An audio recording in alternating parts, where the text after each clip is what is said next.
On the slopes of Diamond Head, this is Kapiolani Community College. Kulia ika nu'u, strive for the highest.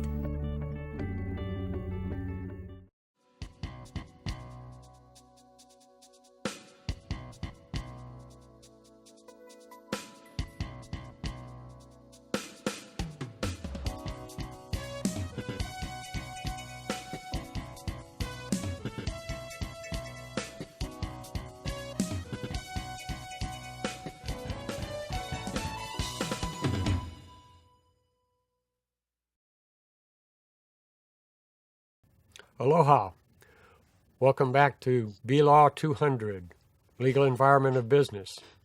I'm Ben Carroll. Last time we talked a little bit about the internet, e-commerce, how things have been affected, transactions been affected by new technology.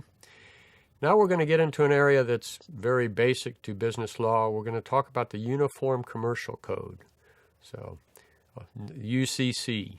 And so we're going to start out with sales, and we'll spend a couple sessions getting to know the UCC, quite important in business transactions, obviously. First off, we'll start out with our review. So let's take a look at what we covered last time. Okay, we talked about the features of the internet and how they impact business. And we talked about how jurisdiction is affected by torts or doing business over the internet. So what are the features of the internet? Of course, you're all familiar with this. Very fast, it's pervasive, it's ubiquitous, it's all over the place. Things are disseminated very quickly. Universal access, so to speak, global. Almost everybody's connected, even in developing countries. There's been some standardization so that we can all talk with each other. There's anonymity on the internet, so we don't necessarily know who we're dealing with.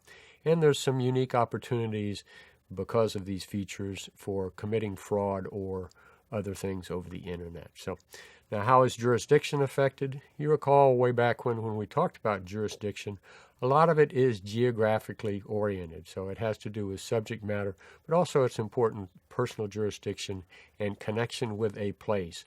What place has the right or the interest in enforcing their laws with a given transaction or a given activity or event?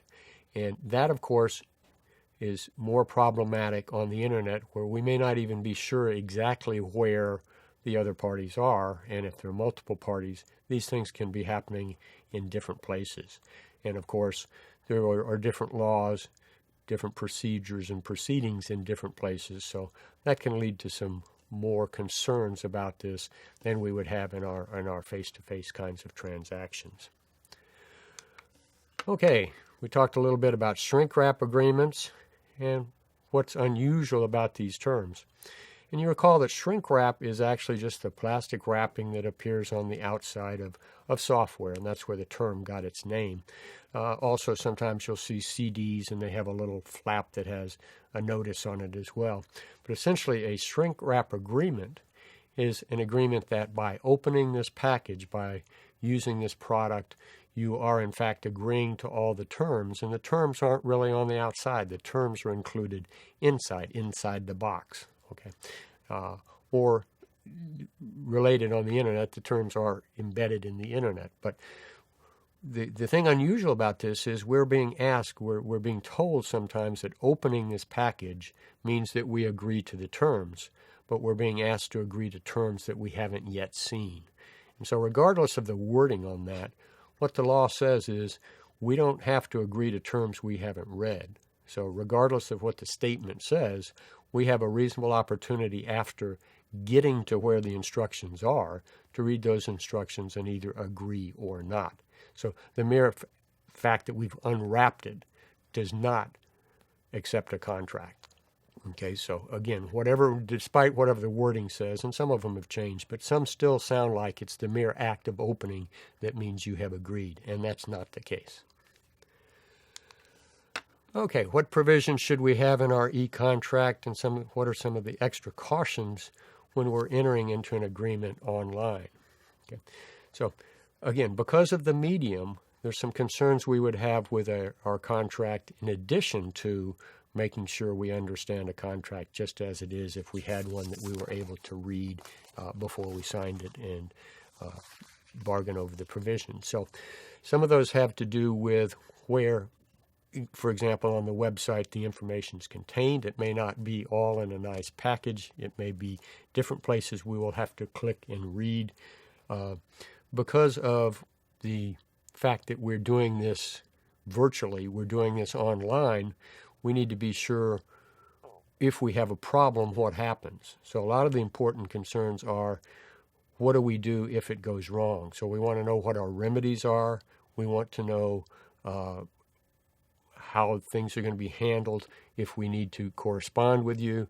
We need to know whether or not we have agreed to certain kinds of ADR, for example, dispute resolution online. So some of the auctions and some of the sales houses have a provision that you are agreeing to handle this, for example, with online mediation. So we need to know what that looks like, what the limitations are, and what all we're agreeing to, even though it's not in a nice singular typed up package. What are some of our concerns? Again, who we're dealing with, what the security is for both our name and our private information, and what the security is if we are sending electronically our credit card number or something like that. So we want to be sure who we're dealing with and where our information's going. So we might be concerned about the privacy policy as well. We don't want our name being sold or broadcast all different places. Okay, so there's two attempts to standardize the law concerning online transactions. So we talked a little bit about UETA and UCITA, and they've been received quite differently. So the UETA has basically just done some real general standard provisions that have to do with digital signatures and that sort of thing. So this is kind of the mechanics, the nitty-gritty of how we interact online. And this has been accepted by 46 states. So these kinds of dealing with each other make sense. In a sense, it's kind of like an extension of UCC standard provisions that we will talk about today. So it's making sure that our handshakes, our interactions are being handled the same way. That makes sense. Now, on the other hand, UCITA was a little more ambitious effort, and this is an effort to try and be more specific about online software purchases and various specific types of transactions that are, to a large extent, new to the Internet. And this has met with more resistance. So it's only been adopted by about 2 states, and many other states have said they don't like the provision, so they've actually come out against. So this has had a much different reaction from states as the other uniform law. So again, we'll talk a little bit more when we're talking about UCC about some of the international work on transactions, and this will again relate back a little bit to these acts. What are some of the technological, ethical, and global issues that surround e-commerce? And we talked to some folks on this, you recall last time. There are a whole lot of issues. So all of the issues we've talked about that have to do with transactions between the states obviously apply to international work and are even amplified to a larger extent. So whereas we have the UCC that we'll talk about today governs our transactions between the states, we have different treaties and conventions that apply to some of the other countries, but not all. So just like not every state has bought into some of the procedures, even more convoluted when we get international. And in addition, we have different rules about intellectual property, so there's different pirating going on of different things. We've tried to standardize some of the transactions, but again, less well developed internationally for the most part. There are harmful things happening on the Internet that may be okay in some jurisdictions and countries and are considered harmful or tortious or illegal in others. So all of that has been, again, extended and amplified when we get to the international arena. Okay, so what are we going to look at today? We're going to start out looking at the UCC, and we're going to look at Article 2. So there are several articles in the UCC, and we will be concentrating on just a couple, but today we'll be on two, which is probably the major article dealing with sales. An important thing we'll be looking at is who are merchants.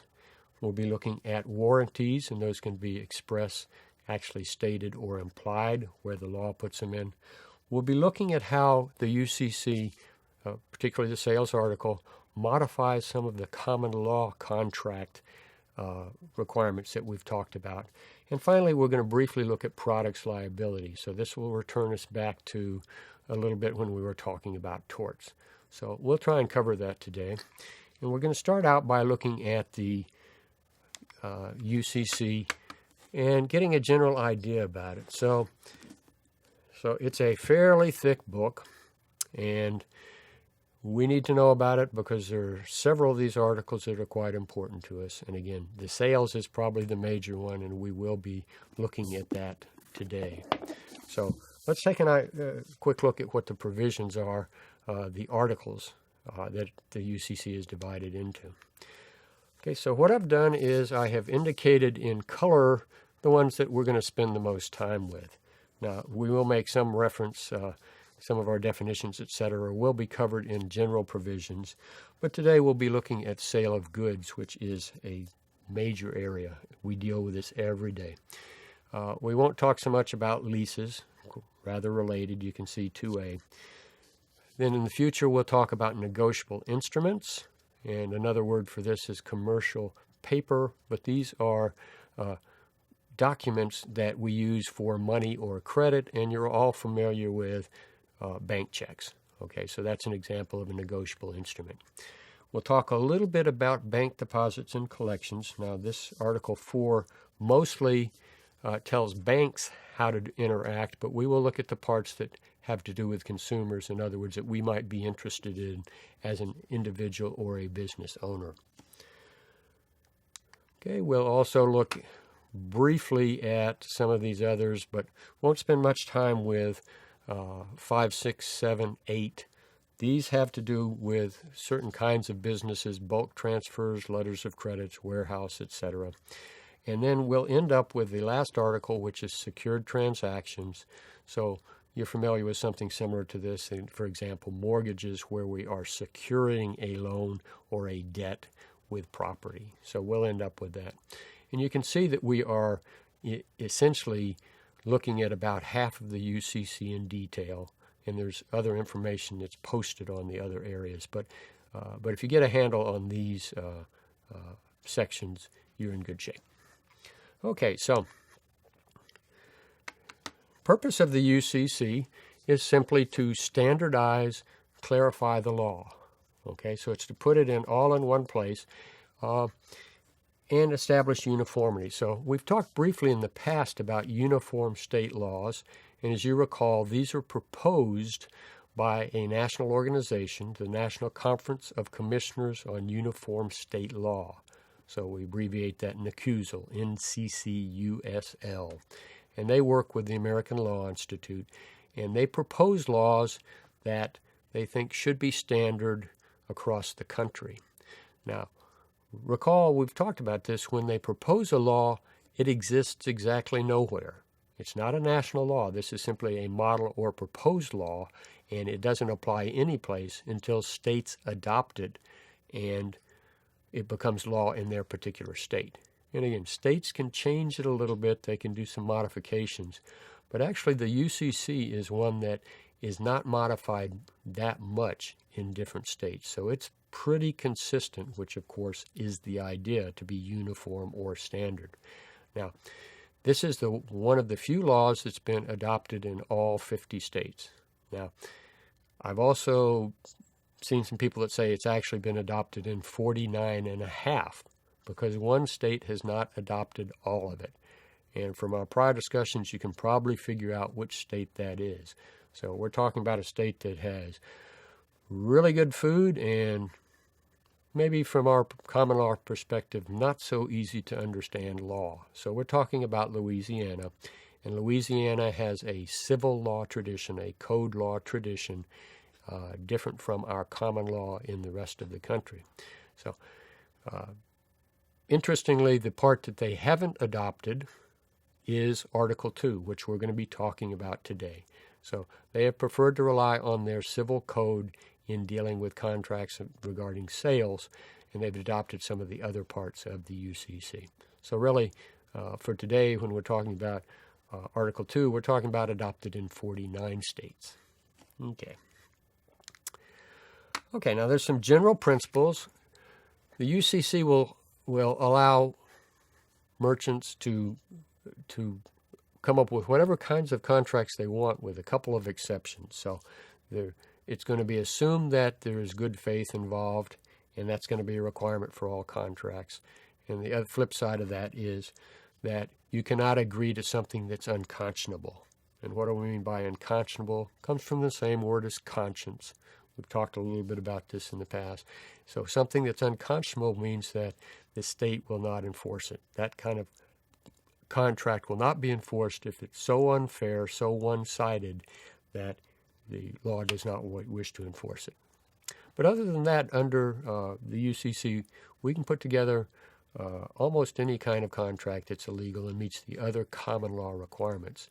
But as we'll talk about, the UCC does modify some of these common law requirements when they're covered by the Article 2.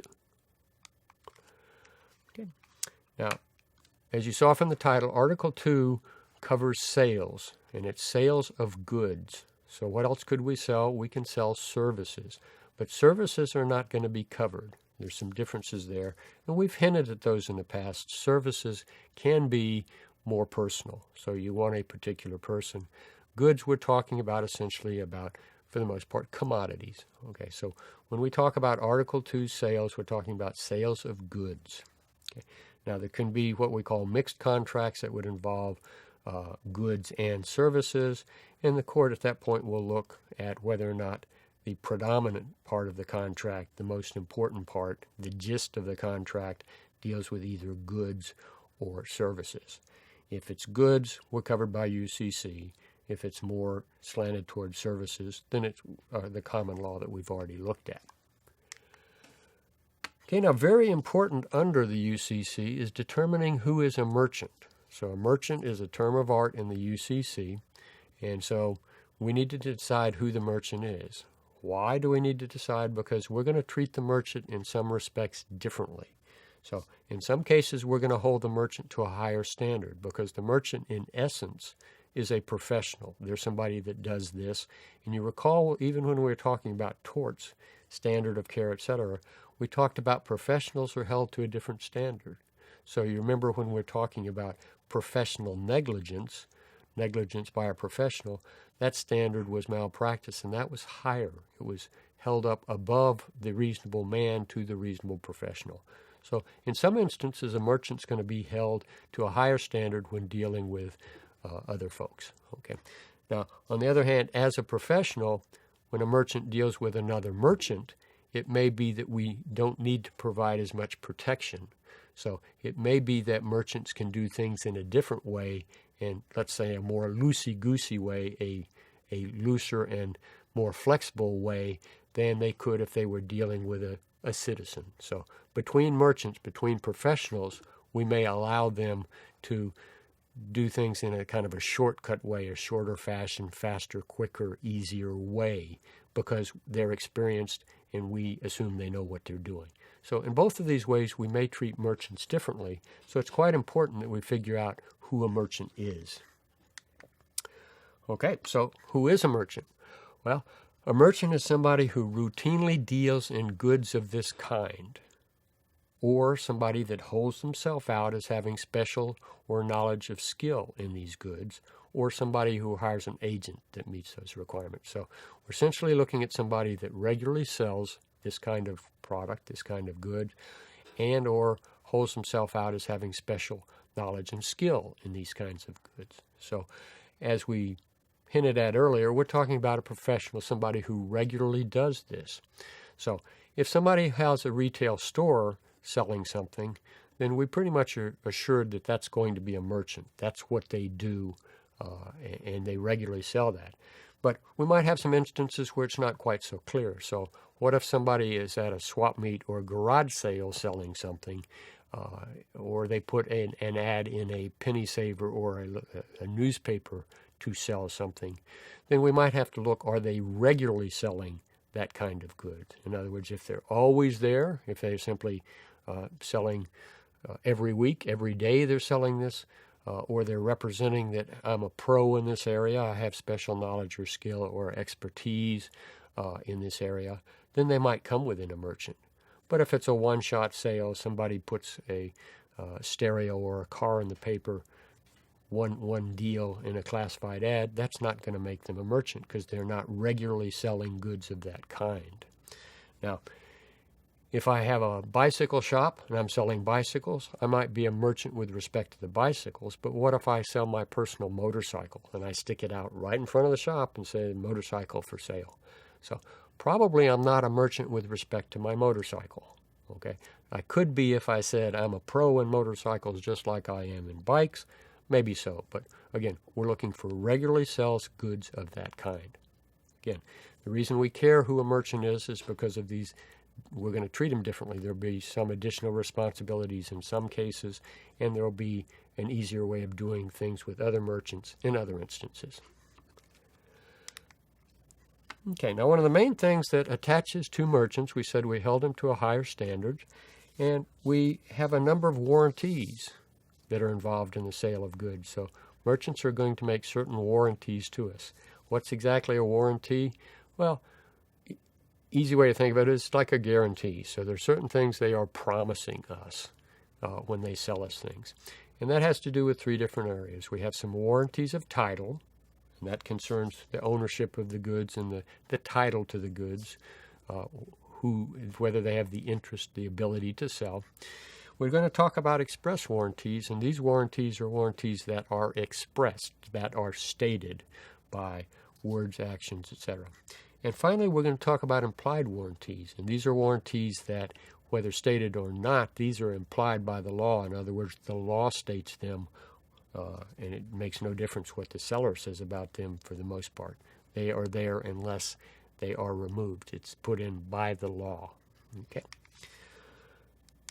Okay, so title warranties, we're essentially saying we have good title, there are no liens or infringements.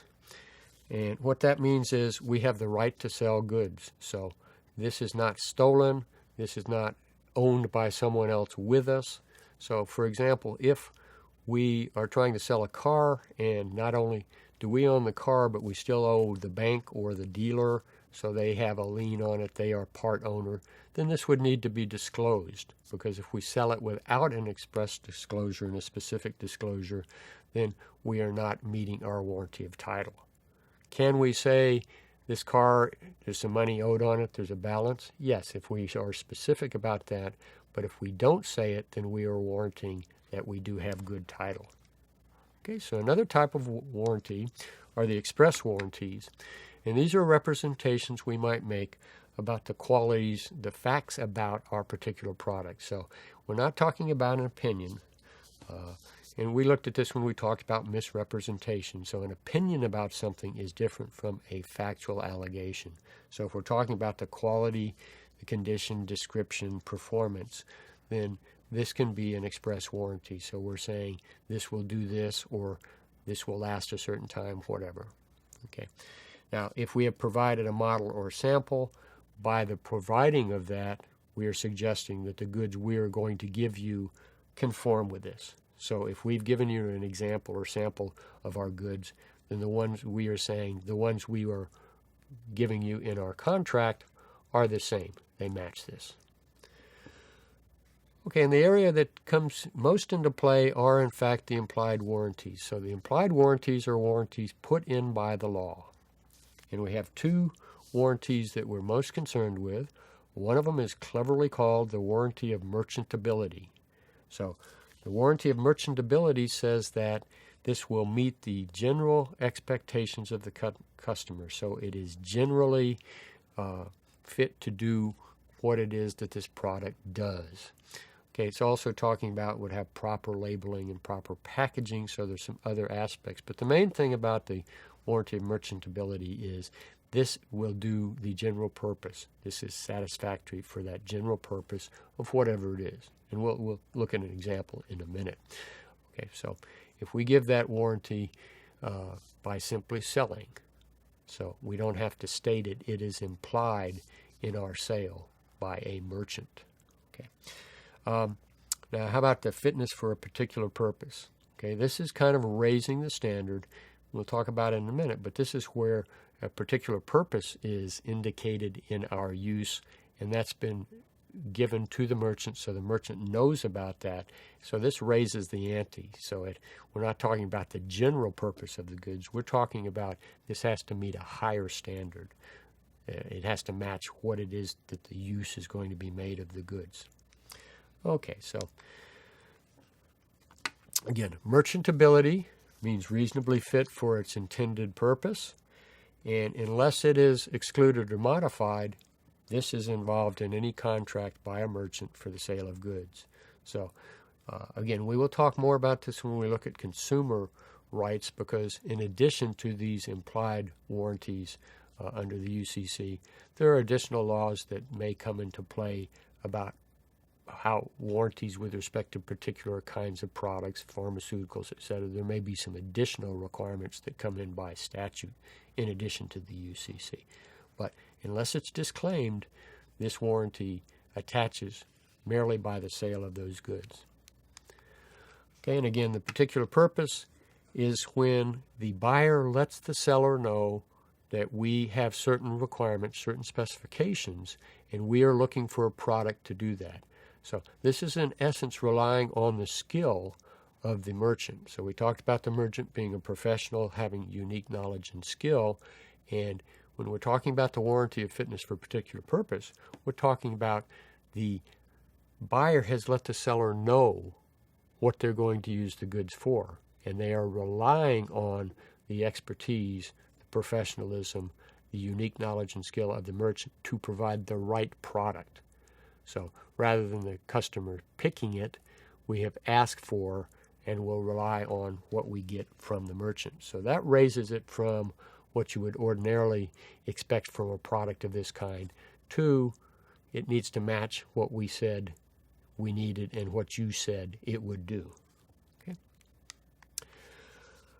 Okay, so we got a picture of a chair here, and it's kind of a regular office chair. It's got no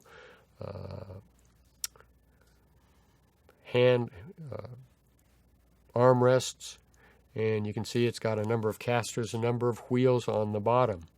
So if we went down and purchased this chair to use in our office, we would expect that it would normally do what chairs do. In other words, it would be safe to sit in it, and that it would not fail, that it's not defective in some way. And again, we'll talk about products liability down the road. But assuming that we could use this in a general way for an ordinary purpose as an office chair, then it has probably met the warranty of merchantability.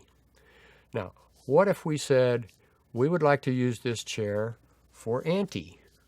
Okay, and Auntie is rather large. She's tops in at about maybe 290, 300 pounds, and she's also unsteady on her feet. So she uses a cane or a walker sometimes, and so we need a chair for her. She's going to be working at home on the computer, and we need a chair for her. Now, obviously, if the salesperson gave us this chair, we would have some serious questions whether or not this chair is going to be suitable for somebody that's unstable and has mobility problems and not too good on their feet, etc., and may weigh more than we would expect an ordinary standard person would weigh. So if we had requested their expertise for recommending a chair, pretty unlikely they're going to give us this chair on wheels with no armrests, etc. But if they did, even if the chair met normal requirements of merchantability, that's not what's at play now. We have relied on their expertise, and they have given us something that doesn't match that. Now, this is kind of a simplistic example, but there are a number of other products where it wouldn't be so obvious that the chair wasn't appropriate. particularly when we're dealing with compounds and chemicals and pharmaceuticals, etc. You can imagine there are times when we would not know, and that's when we would rely on the expertise of the merchant, and we would be entitled to get a product that matches what we ask for if the representation from the merchant is, this will do what you want. Okay, so again, the fitness for a particular purpose raises the ante considerably from the warranty of merchantability, which just means generally fit for an ordinary purpose. Okay, warranty disclaimers. What's a disclaimer? It's when we disclaim or we negate that we are issuing a warranty. Now, in general, express warranties are going to be paramount. They're going to preempt implied warranties except fitness for a particular purpose. Because again, fitness for a particular purpose, there's been a representation to us. There's been a transmission of what we need, and there's been a representation that this can do that. Okay. Generally, express warranties are not, disclaimers are not favored. They do need to be conspicuous, and it needs to be clear that the buyer was aware of this at the time of the sale, at the time of the purchase. Okay. Now, with respect to disclaiming implied warranties, okay, you can disclaim actually the implied warranty of merchantability, and so you may be talking about sold as is, etc. So you're saying this is you be the judge. So you look at it and see if it's satisfactory. We do need to talk about, actually need to say merchantability, but for this disclaimer, it doesn't need to be in writing. It can be oral as long as it's specific. Okay, now, when we do sell something this as is, whatever, then we are kind of passing the responsibility to the other side.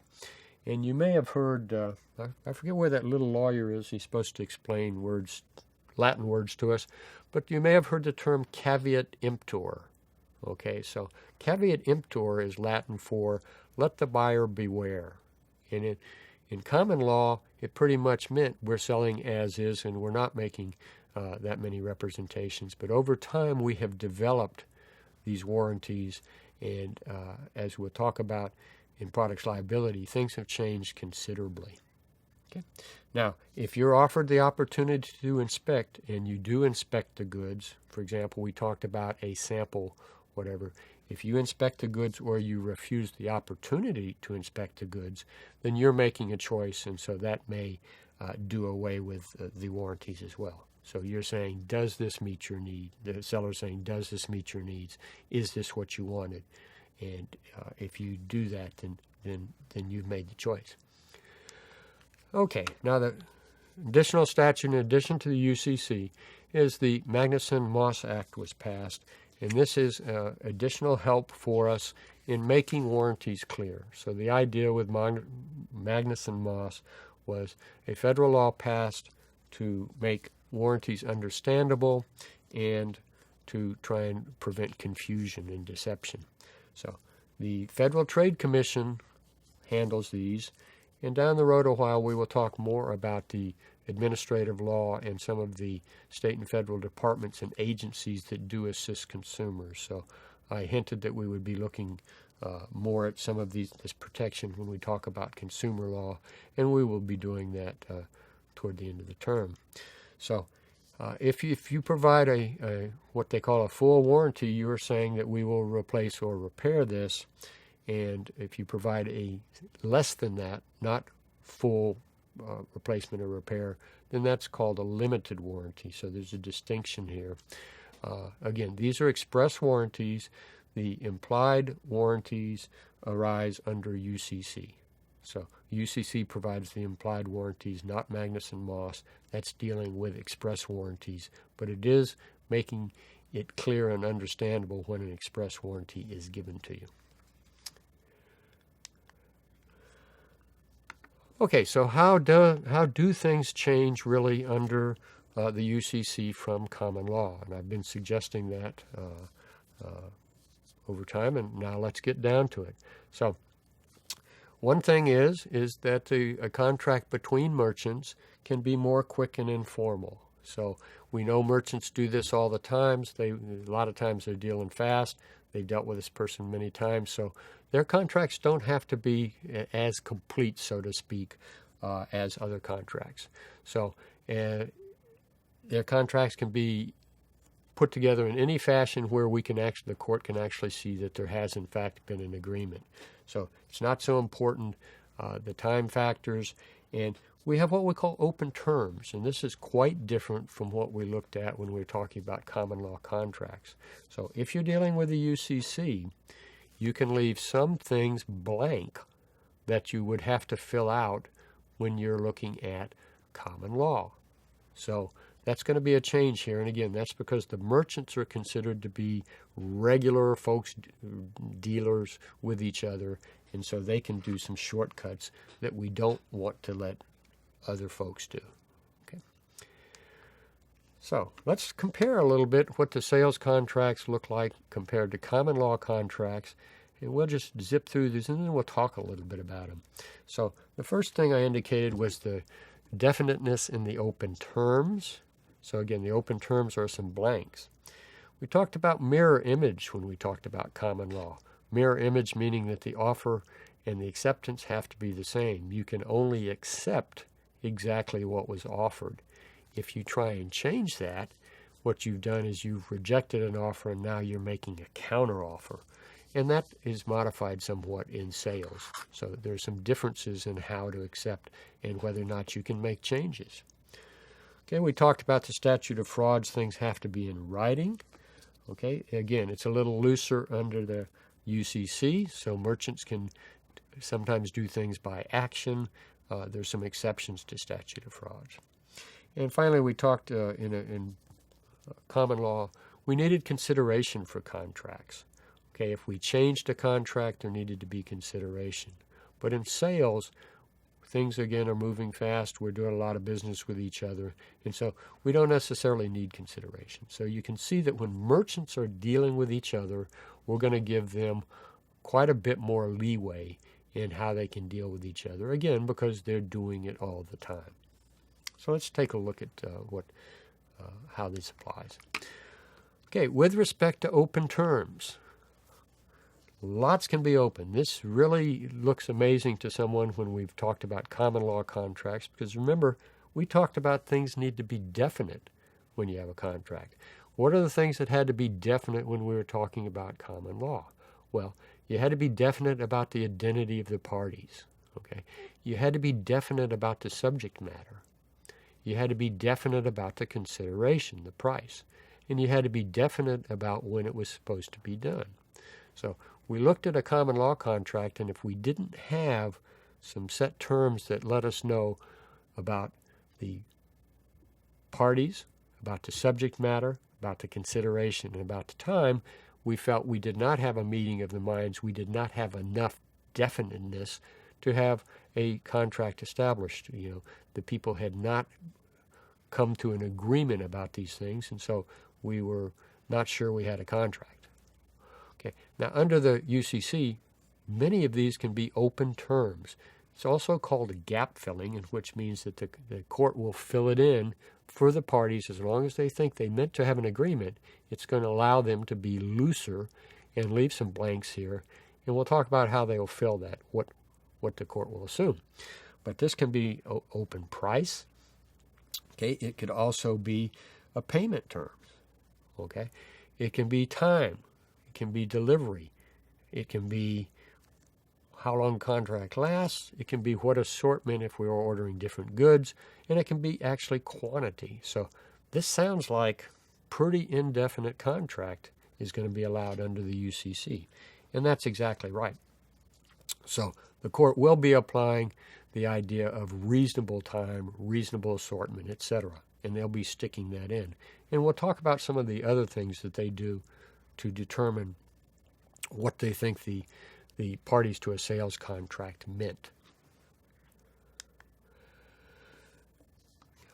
Okay, another thing is the adding of terms. So if you look at this chart briefly, you can see that if a person tries to accept, the normal way under common law is the offer is made, the other side accepts all of those terms, and we end up with a contract. And you can see here it goes down to contract, and we say mirror, and we're talking about the mirror image. So if an offer is made and you accept those exact terms, you have a mirror image contract and a contract forms. Okay, that's the common law. Now the difference is when we're looking at a sales contract is it's possible for a merchant to add terms or change terms. And you can see that says, well, generally that will form a contract also. So this is different from the common law, because adding and changing under the common law is not a mirror acceptance, and it would be a rejection and counteroffer, but it is not necessarily so under the sales. So if these changes are put in the reply and the person receiving them does not object, and again there's some rules about this, but in essence, then that will become part of the contract. Now, if the person gets these changes or these additions and says, that's not it, then we go back and forth. And that's, earlier we heard a reference to battle of the forms, so that can be sending things back and forth till it gets negotiated out.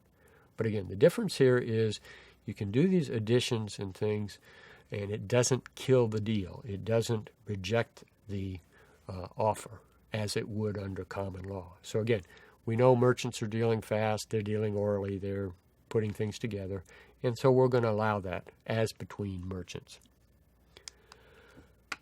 Okay, some changes with the statute of frauds. So the UCC does, as we talked earlier, refer to contracts for goods in excess of $500 or more. And there has been some effort in newer versions of UCC to raise that to $5,000. It's been 500, 40, 50 years, and there's been why don't we raise it to 5?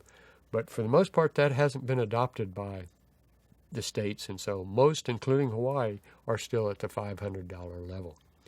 Okay, so again, the writing to meet the statute of frauds can be a very short memorandum kind of writing. It doesn't need to be a formal written out contract. You remember we talked about formal contracts with all the bells and whistles. It can simply be like memo notes that lets us know what the terms are.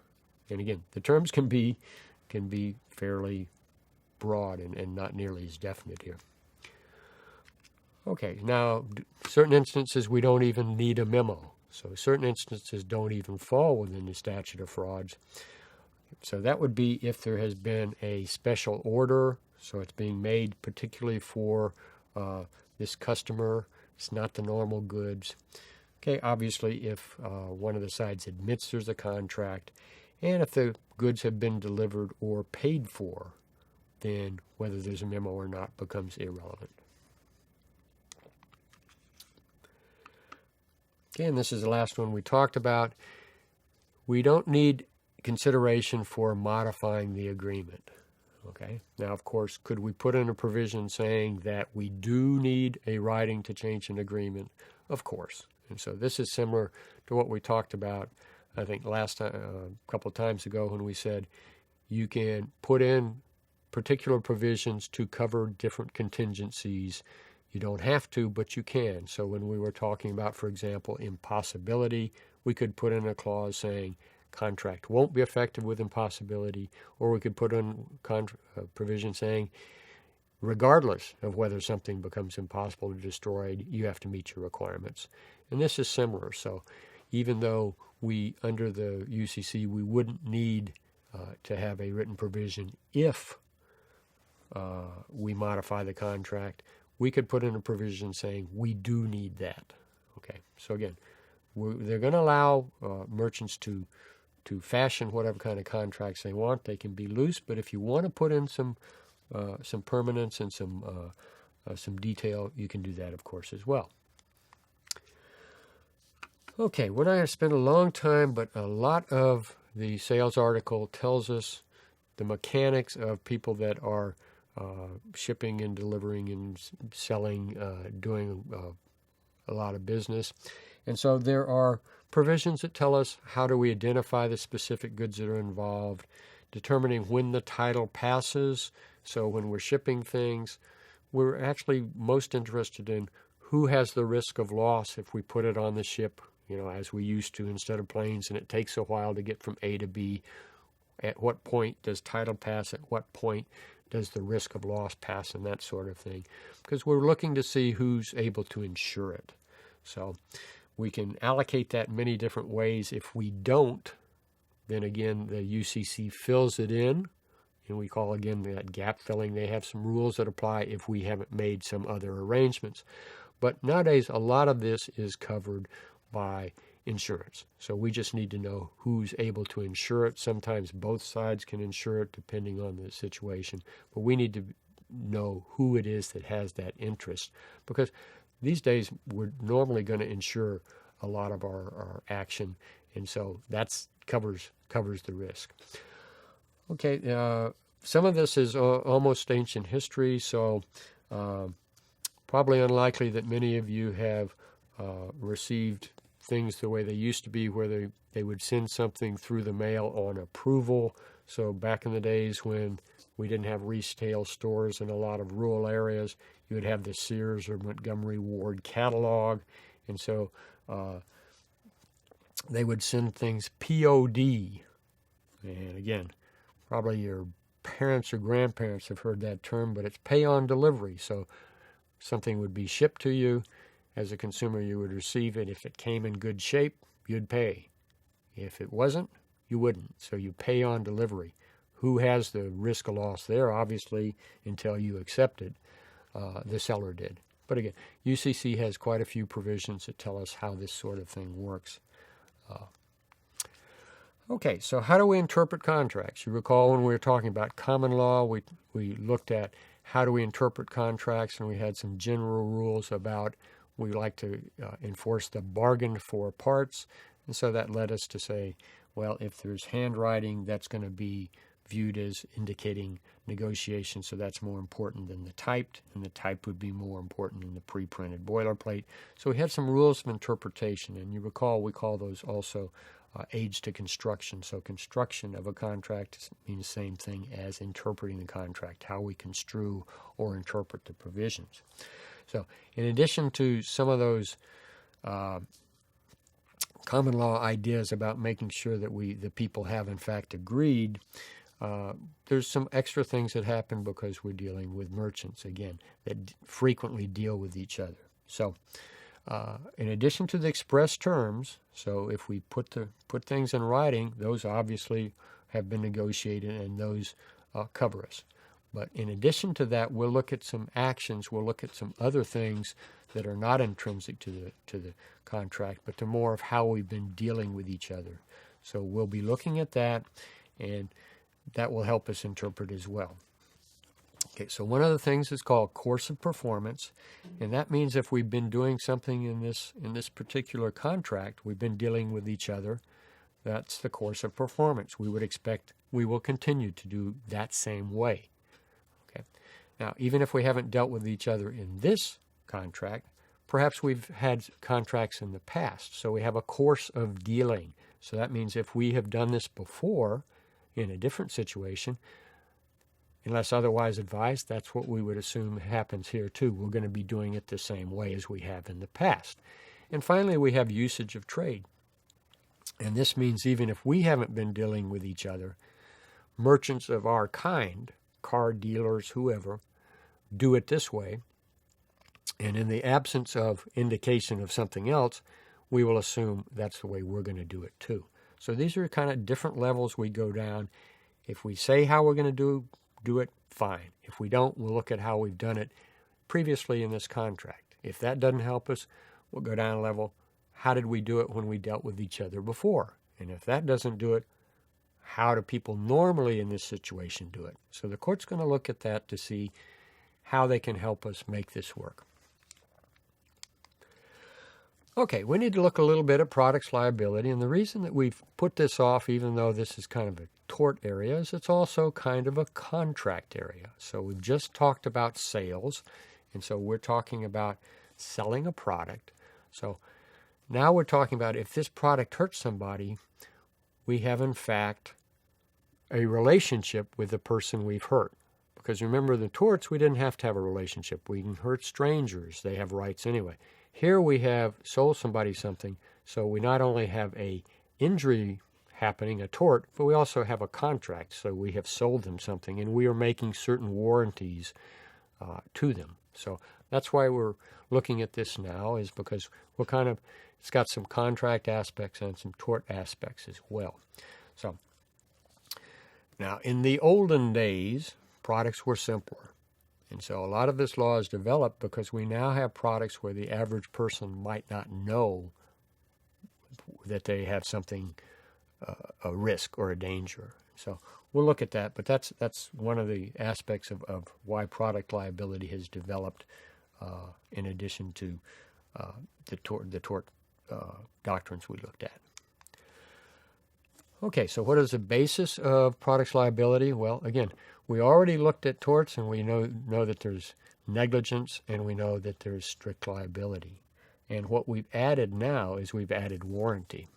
Now, with warranty, we are looking at whether or not there's privity. So we have a responsibility to somebody that we have warranted to. But with respect to the negligence and the strict liability, not so. So we may be responsible to people outside of the contract if our negligence or our strict liability applies and they've been injured. So we are concerned with privity in the contractual relationship, but with the other aspects, the other possible bases of products liability, we don't need that. And that's changed over time. That was maybe 50 years ago where there's a discussion about whether somebody who was not a party to the sales agreement could in fact recover for injuries caused by a product. And now that is in our law. Okay. So why has product liability law developed in this way? Well, generally the idea is that if there are unsafe products, consumers should be protected. Okay? The mere fact that somebody was hurt and they didn't have a relationship with a manufacturer shouldn't keep them from recovering if that product damaged them. And it's kind of a public policy decision that the people that make the products are the ones most able to bear the cost of it. So it's kind of spreading the risk. We've talked a little bit about that. It's the idea that that the public needs to be protected, and this is the best way we've come up with to protect the public. Okay, so we're generally looking at whether or not we have a defective product. And you recall when we talked about strict liability before, we talked about something abnormally dangerous. And we hear the term coming up when we talk strict liability about unreasonably dangerous, kind of a related concept. But we're looking at different kinds of defect, and the defect can be a manufacturing defect. It can be a design defect. Now, what do we mean by a design defect? Well, you've designed something that's simply not a good way of doing it. And quite a few years ago, we had the Ford Pinto, that was designed with a gas tank in the back. And so, obviously, a problem if you have rear-end collisions. So that would have been a design defect. Okay, and finally, we have what we call inadequate warning. Okay, so there may be a duty to warn people of something that's not obvious to them. Okay, so let's think about that a little while, and I'd like you to think, what might be the purpose of this headgear? So think about that a while. Why is he wearing that? Wants to make a fool of himself. Well, it could be I'm Scandinavian. This is maybe part of my heritage. Actually Irish, but that could be it. Could be the time of year. Is it late in October? Am I going to some kind of party, costume party? Okay, I'm a little lightweight to sing at the end of an opera, but is that it? Okay, so there are a number of reasons I might wear this. There might be a purpose to this.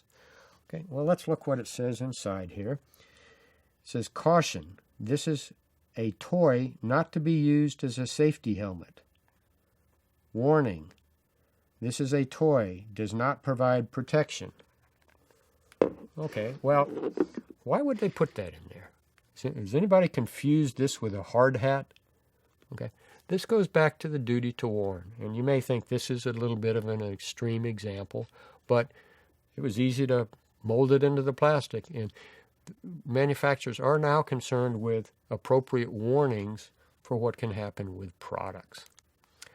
Okay, now, product negligence, again, we looked at these: design, materials, assembly, and warning. So, warning necessary for an ordinary person. Okay. Again, if we look at strict liability, we're talking about whether or not the product is defective. Okay. Did it stay in that condition when it got to the person injured? Okay. Is it unreasonably dangerous? Was it caused by the defect? And that it was in the same condition as when it was sent. So even though we don't require privity, we do require that somebody else hasn't changed it so that it now becomes dangerous. It wasn't dangerous when it left the manufacturer. So even without privity, there needs to be that cause. Okay, the other kinds of liability we might have are market share. So in Hawaii, we had people damaged by asbestos. And this happened in World War II when they were refitting ships after Pearl Harbor. So there are a lot of asbestos manufacturers that produced asbestos used in ships. When they fixed them and they refitted them, they weren't sure which asbestos caused the problem. They knew that all different manufacturers were involved, and so they simply looked at percentage. So they allocated liability based on the percentage of manufacturing at that time. Okay, so that was one way, a practical way of making sure that the people that were harmed, even though we couldn't identify specifically who did it, we had market share liability that made sure that the injured people were covered. Okay, what are the defenses? Again, these defenses look familiar: comparative negligence, assumption of risk, product misuse, commonly known danger, and knowledgeable user. And we've already talked about comparative negligence and assumption of risk. Product misuse means we've used it in the wrong way. So if I'm using this as a hard hat, ordinary person would know that's not it. If I'm using a hammer to break things instead of pound nails, that may be a misuse. Now again, this is limited, but that may be a possibility. Open and obvious danger. There's a case involving riding in the back of a pickup. Does everybody know that that's a problem? Does people know that knives cut? So that's a possibility. If it's open and obvious, we don't have to warn you. And finally, knowledgeable user defense means that if we are providing this product only to experts, we may not need to give the same kind of warning. So if we're giving this particular chemical only to contractors, not sold to the public, we may not need to give them the same warning as we would to someone else. Okay, well, we zipped through products liability. There's a lot more online that will kind of flesh this out for you. So I hope you'll take a look at that, and we'll have some discussions online about it. And so I hope you will be thinking about it. Products liability, we will be talking more about other protections when we deal with consumer protection down the line. So this has been Carol saying aloha. I will see you next time.